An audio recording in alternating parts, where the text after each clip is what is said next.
welcome. I would like to welcome you to episode 332 of the Unpopular Podcast. This is the man, the myth, the legend, Jalen Hunter. And here at the Unpopular Podcast, I'm not really asking you to agree with me. I'm asking you to hear me out. You know, it's always funny how quick narratives can change and how quick somebody can... A story can go from one plot line to another plot line to another plot line just so it can fill just so the person that's telling the story can feel better about it. What do I mean by that? And why am I starting with this? Lamar Jackson, for the longest, you've heard Lamar Jackson. He was pretty much at a standstill with the Baltimore Ravens organization about his new contract. The reports are he wasn't fully guaranteed. He wanted more than Deshaun Watson. All probably true. I don't know Deshaun. I don't know Lamar Jackson. I don't have any sources. It's just what was reported. And the first part of this story, when everyone was talking about it, was, yeah, Lamar Jackson deserves his money. Lamar Jackson deserves whatever he's asking for. Lamar Jackson won an MVP. Lamar Jackson has a playoff win. Get Lamar Jackson his money. Get what he deserves. You heard that ring throughout the sports world, that Lamar Jackson deserved his money. But then, when you see people like Russell Wilson, when you see people like Aaron Rodgers, when you see people like Kyler Murray get their money, then you hear, well, how can you expect Lamar Jackson to get that much if he hasn't won a Super Bowl like Aaron Rodgers? Everyone pretty much felt he deserved more than Kyler Murray, but now you're starting the triumphant, yeah, Lamar Jackson needs to get his money. That starts to die down a little bit once you realize how serious he is about getting what he feels he's worth. And I also realize, and you also realize quickly, that what he feels he's worth is obviously different than what other people feel they're worth or feel he's worth. And what people think is the way that they view him, the way that they feel he's worth is what he should feel he's worth. So then the narrative goes, well, I love Colin. I'm not going to say love. I listen to Colin Cowherd. But I have to call what I see and what I hear. Colin Cowherd throughout this entire process has been a roller coaster. And it's not just him, but he is the person that I'm going to focus on. You heard, again, he's one of the most electrifying quarterbacks we've ever seen. One of the greatest runners of the football at the quarterback position we've ever seen. You hear, and again, you know what? Let me not just center on Colin Cowherd. Let me center on the entire story. You hear he wins 70% of the games that he plays. You hear, again, he has a Super Bowl. He has a playoff win. He's one of the youngest MVPs. But then you realize, oh, he's serious about it. Then he starts to hold out. Or it looks like he's going to hold out. Franchise tag him. People are saying he's asking for $200 million guaranteed, or a fully guaranteed contract worth more than Deshaun Watson. And then you hear, well, Lamar Jackson's always hurt. Lamar Jackson's not that good of a passer. I would cut my losses with Lamar Jackson. Lamar Jackson can't get the deal done because he doesn't have an agent. And if he would have had an agent, or if he does have an agent, the deal would have been done. Well, wouldn't you know? Today, or as we sit here today, Lamar Jackson is now the highest paid player in NFL history as far as annual salary. Lamar Jackson signs a 5-year, $260 million contract, $52 million per year, and that is $185 million guaranteed. Now, let me tell you what I think is true and what I think happened. I think it is true that originally Lamar Jackson wanted more money or asked for more money than Deshaun Watson and a fully guaranteed contract. I believe that's so because, again, we talk about quarterback market and we talk about the market in general, and usually the market is set by whoever gets paid last. Now, of course, Deshaun Watson was the outlier because everyone hated his contract. Of course, getting $230 million fully guaranteed, the highest paid ever, or most guaranteed money ever. That is, while yes, that is the market, nobody is going to want to pay that. So I think originally Lamar Jackson saw that and said, I deserve more than what he has, which I believe is true. Deshaun Watson, as talented as he is as a quarterback on the field, he did have an ACL injury. He did miss over a year, and of course, all the off the field incidents. Lamar Jackson has none of that. And I kind of feel like the whole injury prone title is kind of, what's the word?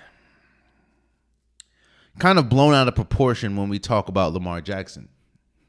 Yeah, he missed 6 of the last 12 games each, or the last 6 games of each season, or of last season and in the season before last, but he is fairly healthy as a quarterback.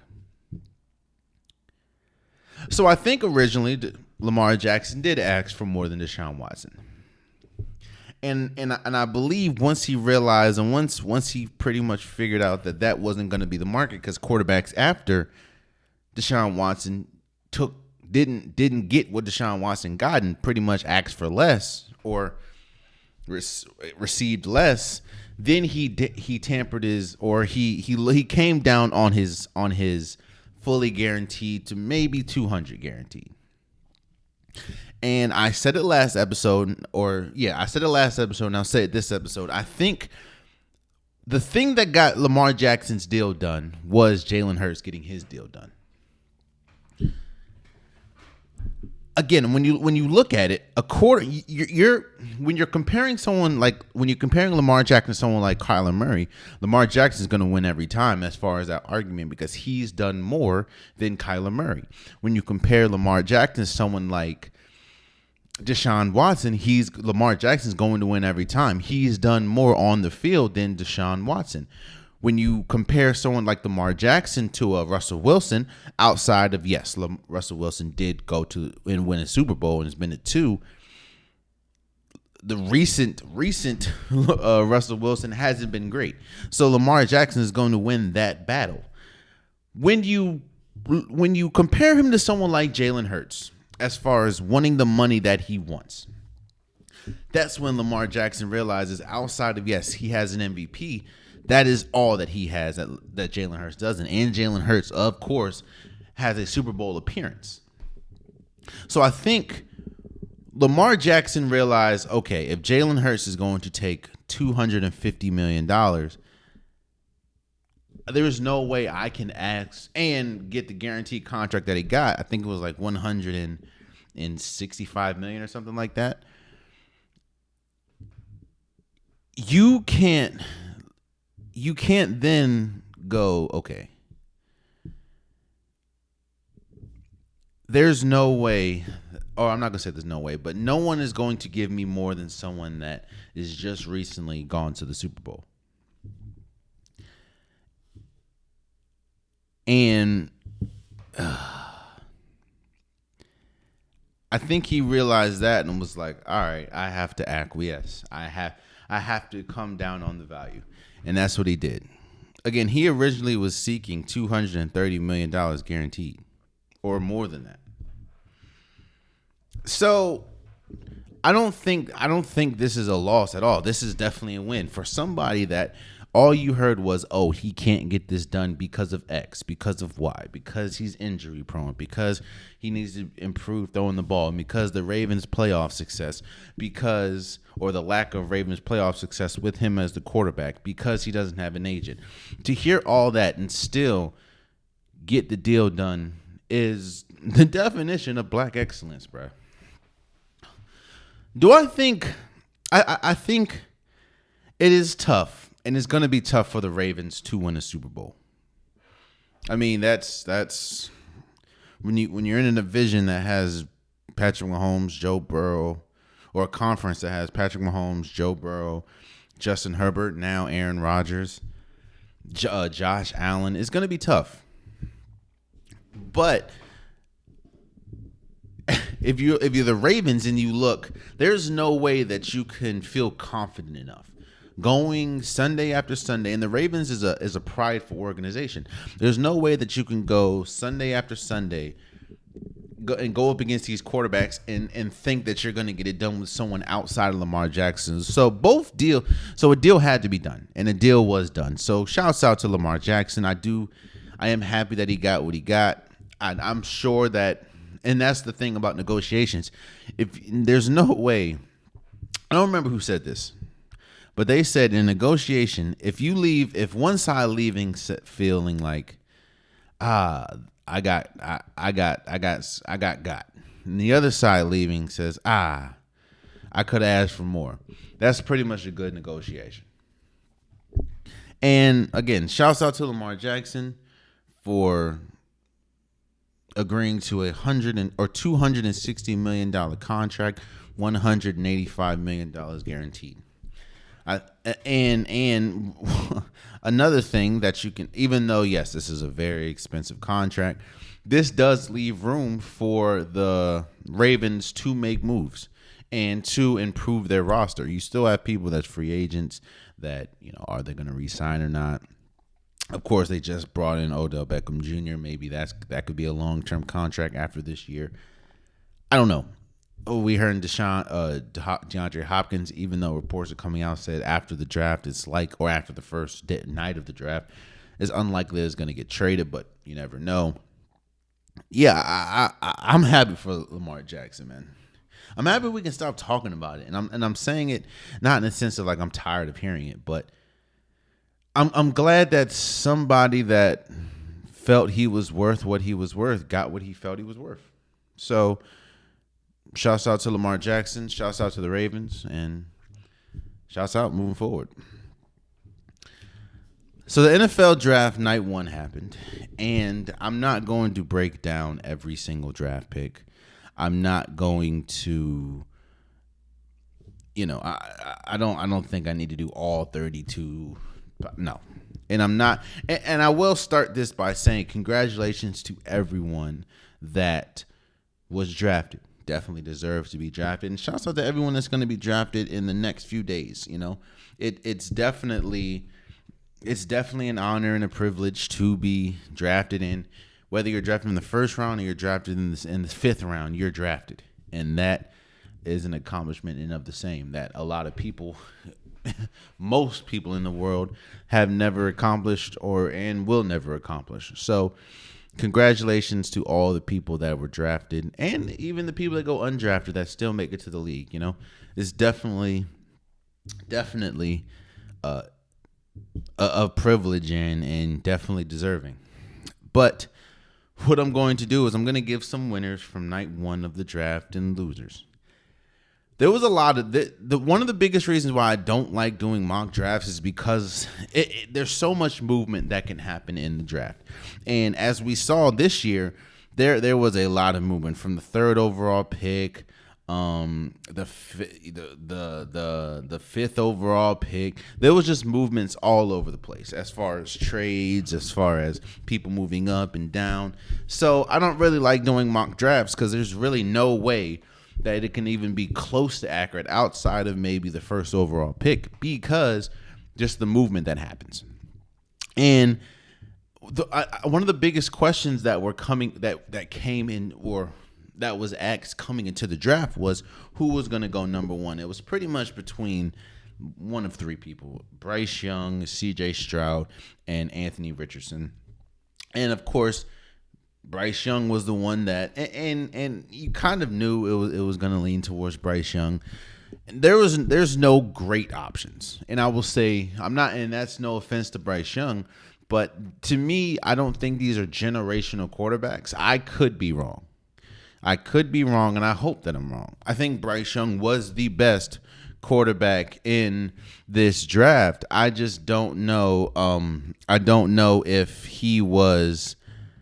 If he's going to change an organization. I do know that he's the first quarterback that the Panthers have drafted number one since Cam Newton, so that could be a thing. But again, when you look at someone like a Bryce Young, when you look at someone like a C.J. Stroud, and all the quarterbacks in this draft, honestly, I don't know if there's any generational talents. But I do think that Bryce Young was worthy of being the number one overall pick. And I think he is the best quarterback to come out of this draft, in my opinion, seeing as the success that he's dealt with. And there is something to be said, and I think that it's true that when you play in the SEC and you play for a team like Alabama, you're going up against the closest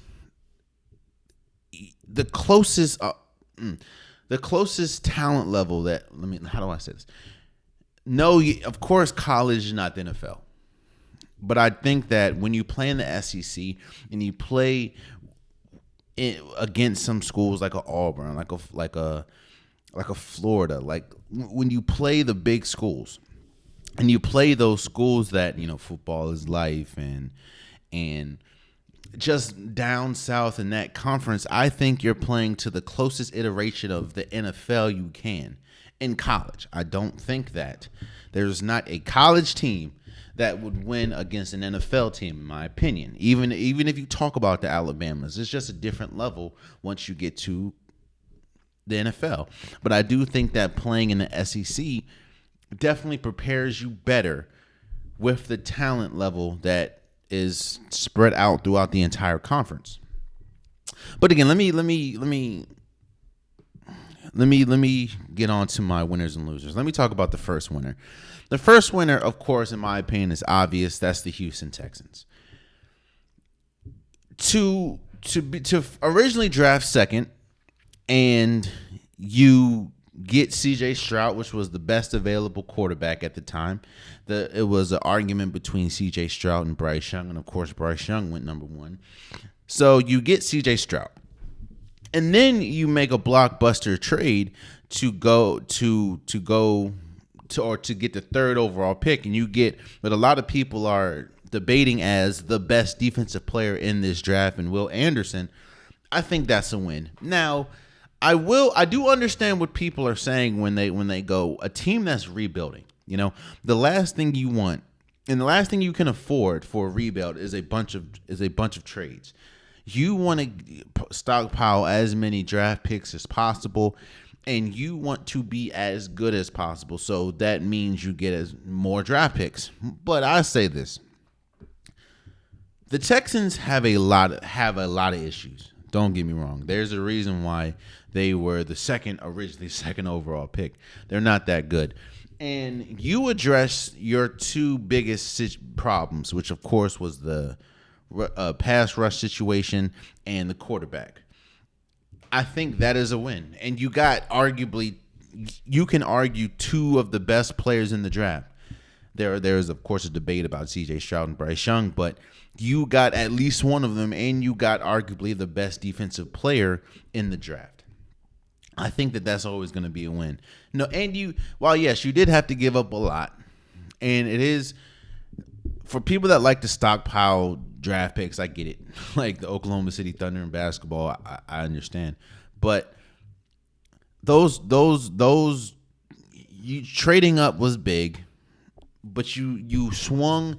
And you hit two home runs back to back, which of course is C.J. Stroud and Will Anderson Jr. So I think that the Houston Texans are winners. And let me go to my first loser. Boy, in this one, bruh, Washington Commanders, man. Again, I shouts out to everyone that was in this draft. I feel everyone deserves to be drafted. And I'm not really talking about the player as much as the pick and the position of the pick. But my first loser, and I think the biggest loser for the first, or the biggest loser of the first night of the draft, round one, was the Washington Commanders. Let me tell you why. Washington finds themselves sort of in the same boat that the Texans find themselves in. The only difference is, of course, the Texans are worse. Washington has a lot of holes that need to be filled. They right now have the quarterback position, because if you think, and trust me, it'll be different, of course, if the Washington Commanders had a Lamar Jackson. Well, obviously they do not. It'll be different if the news coming into the draft wasn't that Washington declined the fifth-year option for Chase Young, and a player like Chase Young and Montez Sweat could be traded on draft night or during the draft. So you compound all of that. Washington's biggest three needs was the quarterback position, the offensive line, because they were one of the worst offensive lines last year, and the cornerback position. So you addressing any one of those three with the 16th overall pick would have sufficed to me. And what does Washington do? They do address the cornerback position. They get Emmanuel Forbes from Mississippi State. But so why am I considering them a loser? Because there was not a corner. Washington picked up the second cornerback in the draft. The second. What was the first one? Davion Witherspoon. So you weren't gonna get Davion Witherspoon. You still had Christian Gonzalez, who a lot of people expect, or a lot of people draft or put as the number 1 or number 2 cornerback. You still had Dante Banks, Maryland product. There was so many better options than a 170-pound Emmanuel Forbes. On top of that, Will Levis was still available. Now, do I think that Will Levis is the quarterback of the future? I don't know. But I do know that a lot of scouts had Will Levis going at least in the top 5, and he was still available at 16. So you could have improved with the quarterback position. There was still plenty of offensive linemen. But you decide to go with not only, now, yes, I'm sure Emmanuel Forbes is a great player. He was really good at Mississippi State. But again, he's 170 pounds. And the pick right after you was Christian Gonzalez, which a lot of people ranked higher than Emmanuel Forbes. He was a freak at Oregon, Christian Gonzalez, a freak at Oregon. And he does everything better than Emmanuel Forbes. Again, man, I don't know who be scouting. I don't know what goes into all of this, but I do understand when you mess up a pick. And I think Emmanuel Forbes can be great. But I think in majority of everyone else thinks that Christian Gonzalez would be better. It just, there was so many better options. So many better options. You could have Deonte Banks from Maryland. He literally plays 45 minutes from the stadium, or 45 minutes, and you pick the cornerback that was ranked 5th. The 5th overall ranked cornerback, you pick him above Christian Gonzalez, who was ranked the 1st or 2nd and on top of all that, you still need to address the offensive line, and Will Levis was still out there. So yeah, I think the biggest loser of night one, of course, was the Washington Commanders. A winner, you have to go with the Philadelphia Bulldog. I'm sorry. You have to go with the Philadelphia Eagles. Philadelphia going into you picking them trading up, of course, and you getting arguably the best defensive or best overall player. A lot of people think is the best overall. The Philadelphia Eagles that was just in the Super Bowl traded up to get what a lot of people thought was the best overall player in the draft, which was Jalen Carter. You get him, he falls to 9, you get him at 9. And then you turn around and you get Nolan Smith at 30, who a lot of people thought could be if it wasn't for injuries and it wasn't, pretty much if it wasn't for injuries and playing alongside Jalen Carter, a lot of people thought Nolan Smith could be a top 10 quarterback. So you get him or top 10 player. You get him at 30 and you get Jalen Carter at 9. On top of that, remember they got Jordan I forgot his last name. Forgot his last name. Last year. And of course you got Nolan Smith. Like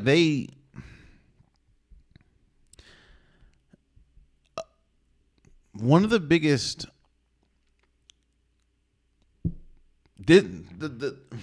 when we just talked about Washington and then you look over and see Philly, both of them are doing things completely different.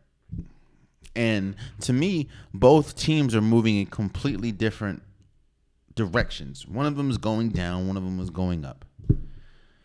That is very smart. You looking and realizing, we have to make some trades, but there's a way that we can get arguably the best player in this draft at 9, and especially at a position, the defensive tackle, that Philly needed a huge increase. And then on top of that, you look in Nolan Smith, who's an edge rusher, which another position that Philly needed help on. You get him at 30. Again, it's just it shows attention to detail, and it shows one organization. Again, we just talked about Washington, in my opinion, being the biggest loser, not really reading the room and not understanding. If you're going to pick that position, why don't you pick the best person available? And they didn't do that. Philly saw the needs that they have and realized that they could get the best player arguably in this draft. If it wasn't for off the field issues, Jalen Carter could have went number 1 in a lot of drafts. And they went to go get him at 9. The Philadelphia Eagles is probably one of the biggest winners of the night. Another loser has to be Will Levis. And don't get me wrong. Again, I'm recording this. I'm sure Will Levis will probably go in the second or third round. I'm recording this, so I'm not, or on Friday afternoon, so I'm not really watching the draft. But there were times, and now we know that during the draft process, during the free agency, and during the offseason, you hear a lot of lies come out. You hear a lot of misdirection because, of course, teams, while yes, it's still a league and everything, teams are trying to, they don't want to give up their draft rights, draft positions. So what they do is, of course, they misdirect, they lie. But you heard throughout this entire draft that Will Levis could go number 1. Will Levis could go number 2. Will Levis can go as high as 4 in the Indianapolis Colts. A lot of people thought that the Colts had Will Levis as their quarterback of the future. He resembled the closest thing to Andrew Luck, I guess. I don't know. But when you're hearing all these stories about Will Levis could go number 1, could go number 2, and to not even get drafted in the first night has to be a loss. You're hearing stories or you're hearing reports saying it could be a toe injury that could have affected it. I don't know, but I do understand that there's a reason why you were invited to night one, because a lot of people that get invited to night one have a very strong possibility of getting drafted. And for him not to get drafted the first night is definitely a loss, especially when going in. A lot of people had him going as high as 1. So from the pinnacle, which is number 1, to the floor, which is nothing, you have to be a loser. And it's not just on him, of course, but again, you thought that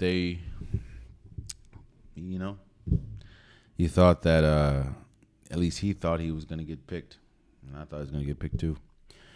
And I guess my last winner, I'm going to have to go with the Green Bay Pack. Go with the New Orleans. Oh, New Orleans? What am I talking about? For my last winner, I'm going with the New England Patriots. You got arguably the best cornerback in the draft, and you're putting him under Bill Belichick's tutelage, and of course that defense that we know, which is a pick after Washington.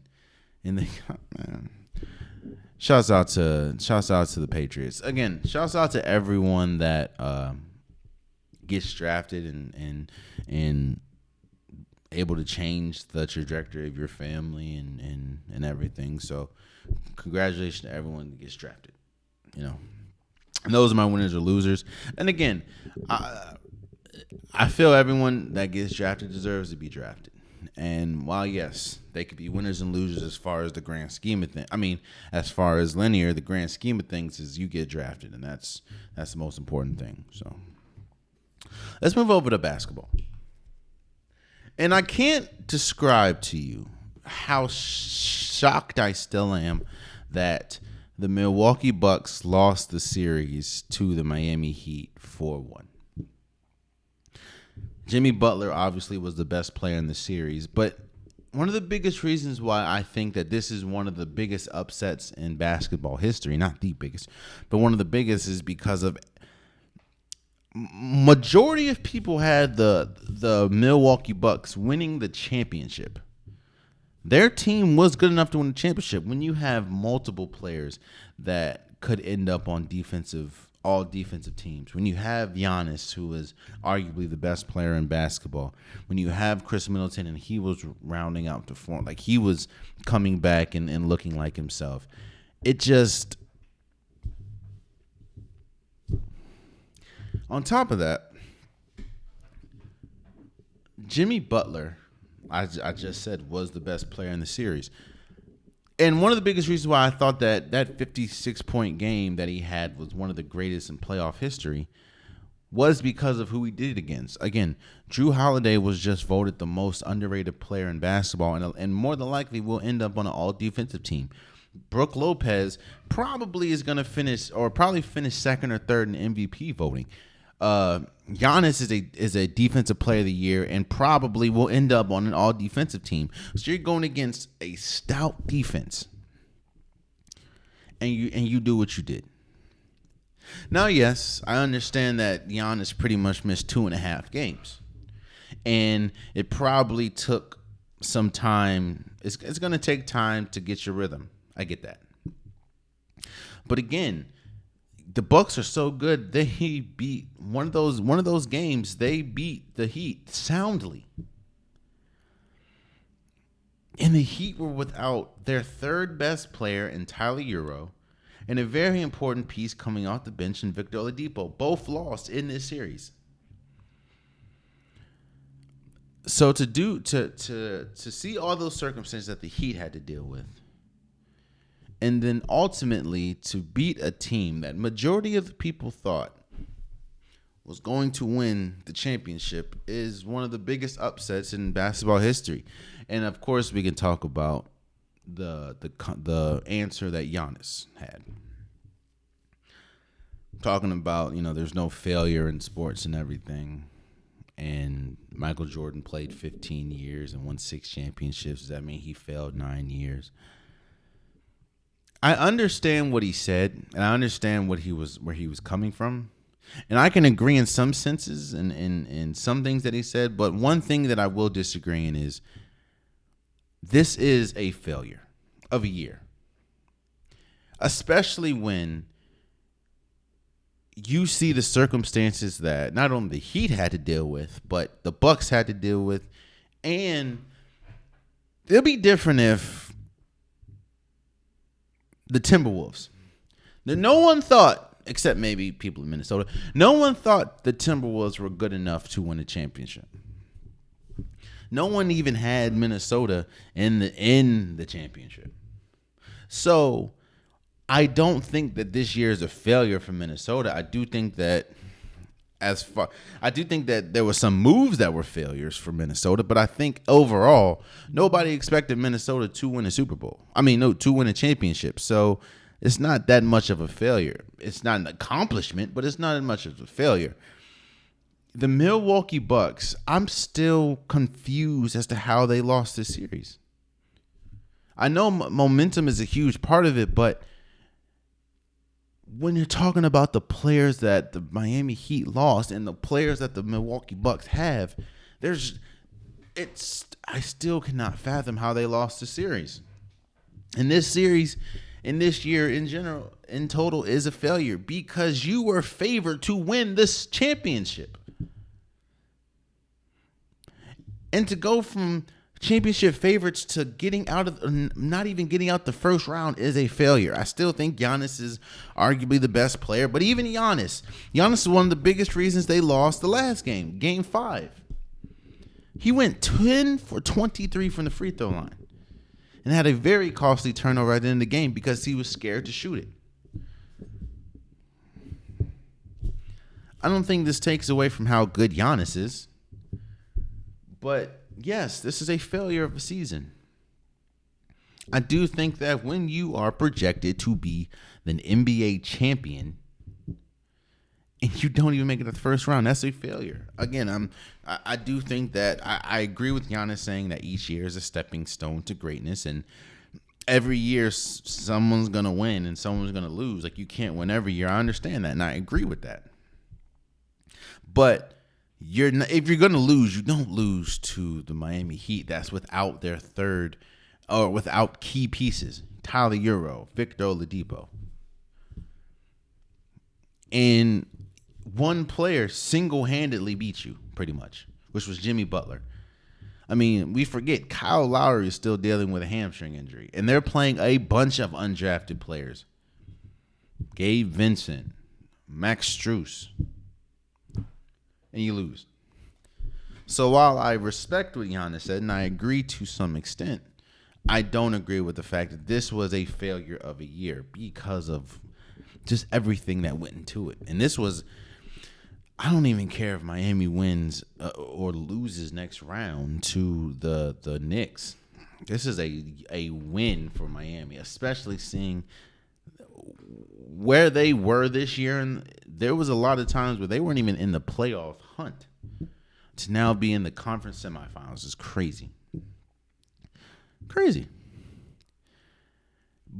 And the playoffs expose, and we'll talk about that in a second when we talk about the Knicks and Cavs, but they show you who's who. And I talked about this before, but you can't do a lot of fluff in the playoffs because the team that you're playing, one team for a 7-game series or in a 7-game series, and they know you just have to perform better and operate better. I still cannot understand how the Milwaukee Bucks lost that series. I can't even come in here and do a breakdown because it's just like Brook Lopez played well. He had 36 one game. Giannis had a triple-double. Yes, again, he was one of the biggest reasons why they lost Game 5, but this series in general, Giannis did miss 2.5 games, but still, they won. The Bucks won one of those games. That's the one. Drew Holiday was playing well until he had to guard Jimmy Butler, and then that kind of went out the window. So I don't know, man. But the playoffs do one thing that I do love about the playoffs is they expose you for who you are. And there's a reason why you hear about a playoff Jimmy. Because the best players come to perform and the best players shine and rise in the playoffs. And that's what we're seeing with the Jimmy Butler. And that's what we're seeing with the Steph Curry, with the De'Aaron Fox. We'll talk about them in a second. The best players come alive, and they understand that the success of the team is going to be on your shoulders. Doesn't mean it has to be as heavy on your shoulders like it is for Jimmy Butler and the Heat, but it's going to be on your shoulders.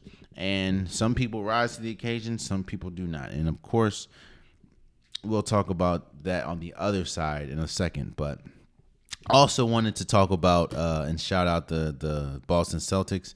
The Boston Celtics. You know what the Boston Celtics series showed me? The Heat showed me this too, or the Heat series and the Bucks. But the Boston Celtics series proved to me that there is not a great team in this playoffs. There are good teams, don't get me wrong. There are really good teams, but there is not a great team in this playoffs. And every team, I see an avenue for failure and an avenue for losing and for every team. The Boston Celtics beat, of course, the Atlanta Hawks 4-2, but they shouldn't have. They were in a dogfight in Game 6, and every single team has an avenue to lose.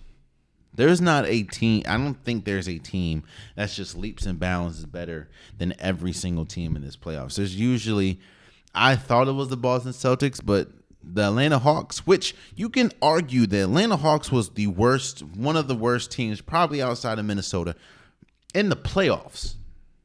And they gave the Celtics everything that they got, everything that they could handle. There is not a great team in this playoffs. There's a lot of good ones. Don't get me wrong. There's a lot of good teams, but there is not a great team in this playoffs, and that is even including the Golden State Warriors. So, but shouts out to the Celtics for handling business. Jason Tatum, Jalen Brown. The one thing that the Celtics do is they just beat you with waves. And they're the true definition of live by the three, die by the three, because they shoot an exorbitant amount of threes. And, of course, Golden State does too, and the Kings. But the Celtics do it to a whole nother level. But Jason Tatum, I mean, a team that, of course, was led by Jason Tatum and Jalen Brown, they're a very good team. Don't get me wrong, and I thought they were going to sweep the Hawks, but obviously I was wrong. I don't think there was one. Forgot about the Nets, but now we're going to see how good a team or how good the Celtics are, and honestly how good the 76ers are, because this is the matchup that, to me, because the Bucks are out, whoever wins this series between the 76ers and Boston has a clear path to, I'm not going to say clear because, I mean, the Knicks are pretty good and the Heat and Jimmy Butler, but to me now the 76ers and Celtics are the best team leaps and bounds in the East. So whoever wins that series is going to make it to the championship, in my opinion. And I think it's really it's a coin toss. I thought going in, and I'll probably still pick the Celtics to win that series, but now it's a coin toss because injuries. What's Joel Embiid going to look like? What James Harden are they going to get? The Celtics are. I mean, you almost got forced to a Game 7 against the Atlanta Hawks. The 76ers are a better team, so I'm interested to see what it is. But playoff basketball. I talked about how the playoffs expose you for who you are. And some people rise to the occasion, some people do not. All year, we've been doing nothing but heaping praise on Donovan Mitchell and the Cleveland Cavaliers, and rightfully so. They deserved all the praise that they received this year. Donovan Mitchell had a 70-point game. Donovan Mitchell pretty much unlocked. We always thought the Cavs were like a star away, and we thought Donovan Mitchell was that star. The Cleveland Cavaliers had one of the best offenses, and so statistically the best defense in basketball in the regular season. So we thought, now, yes, I did pick the Knicks to win that series. I just didn't think they were going to win in freaking 5 games. But I thought that the Cleveland Cavaliers were a piece away, and Donovan Mitchell looked to be that piece. But one reason why we question Donovan Mitchell, and one reason why Donovan Mitchell is we don't know. Every year, the Utah Jazz were in the playoffs, and they would lose in the playoffs. More than likely, Donovan Mitchell would come up small or be outshined by another player, and he was unable to lift that Utah team past the team in the playoffs. Now, yes, you can talk about the bubble where he was getting 50-point games left and right, but so was Jamal Murray. And of course, the Denver Nuggets overcame the Utah Jazz. You could talk about Utah going against the Clippers, and they should have won that series because Kawhi Leonard didn't even play that series. However, Paul George was the best player in that series. Every year you look, Donovan Mitchell came small compared to another person, which ultimately lost in the series. The Cleveland Cavaliers were completely outmanned and just completely outclassed and outclassed by the New York Knicks. Jalen Brunson outplayed Donovan Mitchell almost every game, pretty much every game. And one of the biggest reasons why I had the Knicks winning this series was because, and I said, the Knicks excel in areas that the Cavaliers don't. And that is, well, yes, the Cavaliers are incredible on defense as far as protecting the rim. Evan Mobley hasn't made that jump yet to be an offensive weapon. Neither has Jared Allen. I don't think Jared Allen ever will. He's a big. But again, Jalen Brunson outplayed Donovan Mitchell. And that is the matchup that Donovan Mitchell had to win. Because Julius Randle didn't even play that well the last few games. I mean, he got hurt the last game. But Obi Toppin stepped up. Emmanuel quickly stepped up. R.J. Barrett finally found his shot. Everyone that needed to come and play for the Knicks did.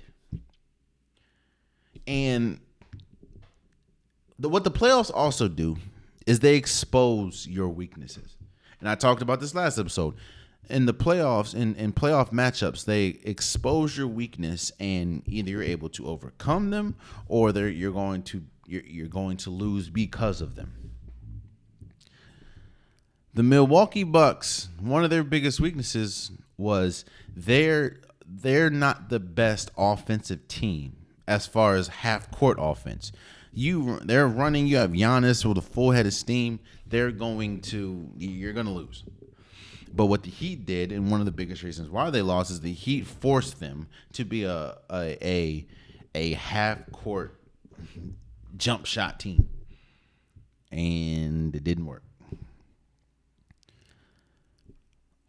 The Cleveland Cavaliers were historically one of the best defensive ever as far as protecting the rim.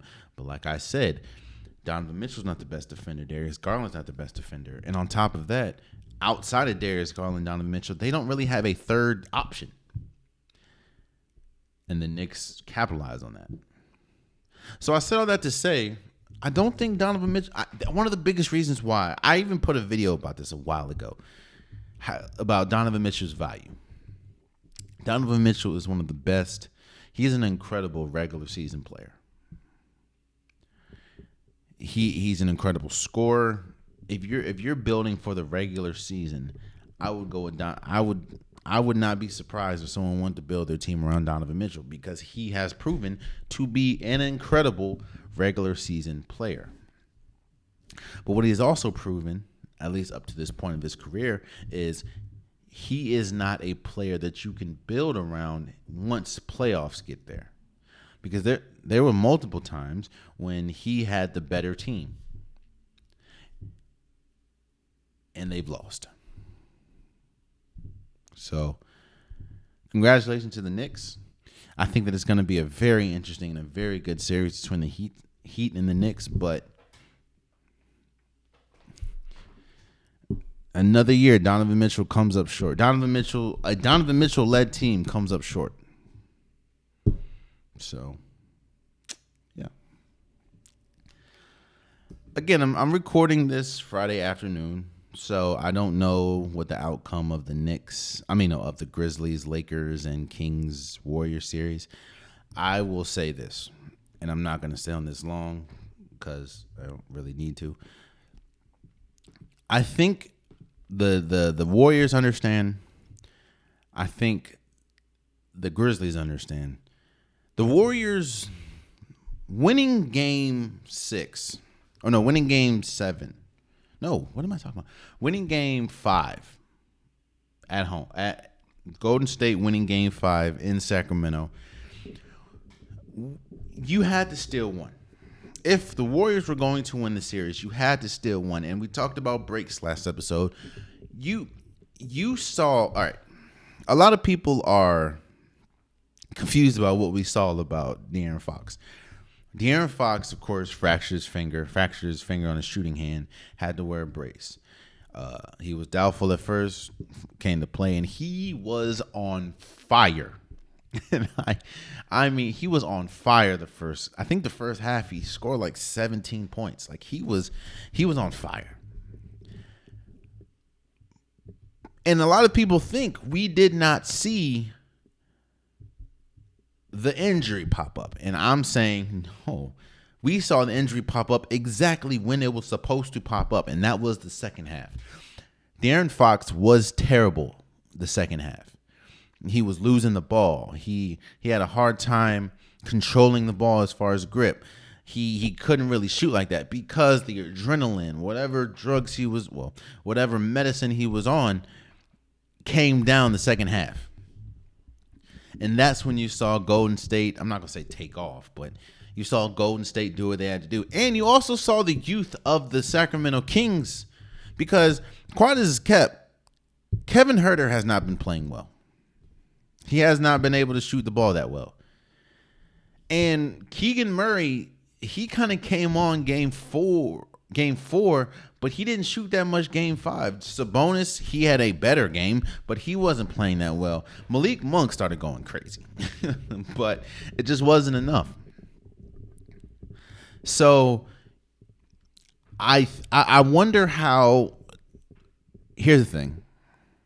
I think Golden State understands, and I think fans understand as well. Golden State has to close out this game. They have to close out. Golden State already struggles at home, or already struggles not at home, already struggles on the road. The last thing you want to do is have to go play Game 7 on the road in Sacramento. Not saying you can't win because we just proved that they can, but Golden State has an aura about being at home and, of course, winning at home. Now, yes, we understand that if Harrison Barnes would have made that shot, the game-winning shot, things would have been a lot different. But a lot of people don't talk about that.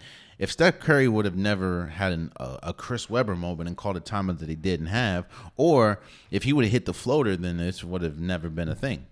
Or if Andrew Wiggins would have hit that wide open shot game 1 to win the game, it would have never been a thing. But I think that Golden State understands, at least I hope they understand, that they have to win Game 6.